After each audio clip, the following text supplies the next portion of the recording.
নমস্কার, সুপ্রভাত। প্রভাতের আলো অনুষ্ঠানে আপনাদের স্বাগত জানাচ্ছি। আপনাদের সঙ্গে রয়েছি আমি আজ এশা। আজকের এই প্রভাতের আলো অনুষ্ঠান আমরা ভক্তিগাথার মাধ্যমে শুরু করব। তাই চলুন সদ্গুরুর একাধিক ভক্তিগাথা আমরা শুনে নিই। আমরা ফিল্মটি বানিয়েছি মেজর সন্দীপ উন্নিকৃষ্ণনের জীবনকে কেন্দ্র করে। উনি মুম্বাইয়ের অন্যতম একজন রক্ষাকর্তা ছিলেন 26/11 আক্রমণের সময়। ওনাকে অশোক চক্র দিয়ে সম্মানিত করা হয় এবং এটা ওনারই জীবন নিয়ে। আমার প্রথম অনুরোধটা হলো, কোনো উপায় আছে কি আপনার এই অত্যন্ত ব্যস্ত শিডিউলে কোনোভাবে কি আপনাকে এই ফিল্মটি দেখানোর সুযোগ পাওয়া যাবে? আপনি যদি নিয়ে আসেন ওই যা বুঝলেন তো, ডিজিটাল ডিভাইস যা লাগে তা আশ্রমে নিয়ে এলে আমরা সেখানকার সবার জন্য একটা বড় পর্দায় দেখাতে পারি। আর আপনি আমাদের দেশের সেনাবাহিনীদের সাথে ভীষণভাবেই ঘনিষ্ঠ। আমি জিজ্ঞেস করতে চাইছিলাম, আমাদের যুবকদের একটু বলবেন সৈন্য বা যোদ্ধা হওয়ার অর্থ কী? দেখুন, আপনারা আপনাদের জীবনে যা কিছুই করুন না কেন আমি তার বিরুদ্ধে নই, কিন্তু আমি চাই আপনারা বুঝুন। আপনারা সিনেমা দেখতে গেলেন আর 2.5 ঘন্টা ধরে বসলেন, কারণ সৈন্যরা দাঁড়িয়ে আছেন সেখানে আর আমাদের দেশকে রক্ষা করছেন বলে। এইখানে অনেক মানুষই আছেন যারা নিজেদের আধ্যাত্মিক বলে ভাবেন, কারণ তারা চোখ বন্ধ করে বসতে পারেন। আপনারা চোখ বন্ধ করে বসতে পারেন কারণ সৈন্যরা আমাদের সীমানায় দাঁড়িয়ে দাঁড়িয়ে জীবনের বলিদান দিচ্ছে বলে। আপনাদের ছেলেমেয়েরা স্কুলে যাচ্ছে কারণ কোথাও একটা এমন এক শিশু আছে যে অনাথ হতেও প্রস্তুত।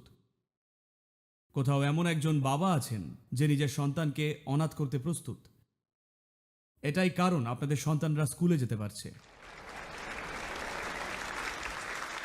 আপনার স্ত্রী সুন্দরভাবে সেজেগুজে ঘুরে ফিরে বেড়াচ্ছেন, আমরা খুশি, কিন্তু আপনাকে বুঝতে হবে সেটা সম্ভব হচ্ছে একমাত্র কারণ সেখানে কোথাও এমন একজন পুরুষ আছেন যিনি নিজের স্ত্রীকে বিধবা করতে প্রস্তুত। এটা কোনো ছোট ব্যাপার না, এটা দুর্ভাগ্যবশত। দেখুন, ভারতে এই সমস্যাটা আছে। যখন লোকের সাথে কথা বলি আমি চাই সব যুবকরা মন দিয়ে এটা শুনুক আর বুঝুক। হ্যালো। আমি আপনাদের এটা বোঝাতে চাই যে আমরা আমাদের জীবনে আজকে যা কিছুই করছি সেটা সম্ভব একমাত্র কারণ কেউ না কেউ এই ভূমিকে রক্ষা করছে সব সময় নিজের জীবন দিয়ে। আর আমি চাই আপনারা এটাও বুঝুন যে একজন সৈন্য হওয়া মানে এই নয় যে সে মরতে চায়, তবে সে মরতে প্রস্তুত। এটা খুব বড় একটা পার্থক্য। কেউ একজন মরতে চায়, সেটা আলাদা বিষয়, সেটার কারণ বিরক্তি বা এই হতাশা বা এরকম কিছু। আর কেউ বাঁচতে চায় কিন্তু সে মরতেও প্রস্তুত এমন কিছুর জন্যে যা সবার কাছে গুরুত্ব রাখে। এটা সম্পূর্ণ অন্য বিষয় একেবারেই। তো আমি যখন লোকেদের সাথে কথা বলছি তখন শুনছি লোকে ভাবে, বিশেষ করে দক্ষিণ ভারতে, এই আপনারা সবাই যারা যুবক, বিশেষ করে দক্ষিণ ভারতে আমাদের এই সমস্যাটা রয়েছে। আমরা ভাবি যুদ্ধ সীমান্তেই হয়। যুদ্ধ সীমান্তেই হয় কারণ আমাদের বীর সৈন্যরা কখনো কাউকে এখানে পৌঁছতে দেননি। তাই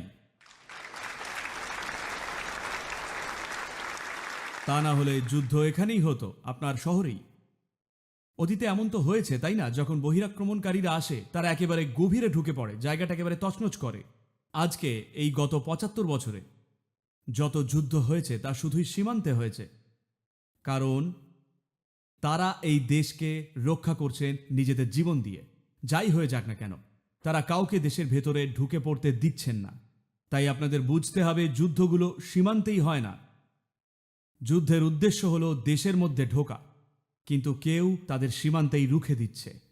আমরা জীবনে যা কিছু করি সেই সব কিছুর জন্য অবশ্যই যেন ঋণী থাকি, সেটা ব্যবসা হোক, আধ্যাত্মিকতা, সিনেমা, পড়াশুনো, যা কিছুই আপনি করছেন তার একমাত্র কারণ ওই লোকগুলো ওখানে দাঁড়িয়ে দেশের জন্য নিজেদের জীবন দিতে ইচ্ছুক বলে।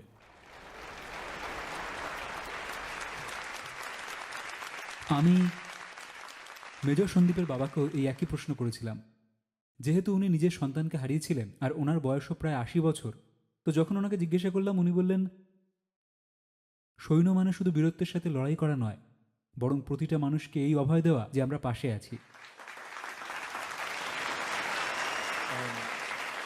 এবং আমি খুবই গর্বিত যে আপনিও বিভিন্নভাবে নানান স্তরে এই একই আবেগকে তুলে ধরছেন, যা একজন আসল সৈন্যের বাবা অনুভব করেন। ওরা সবাই আমারও তো সন্তান।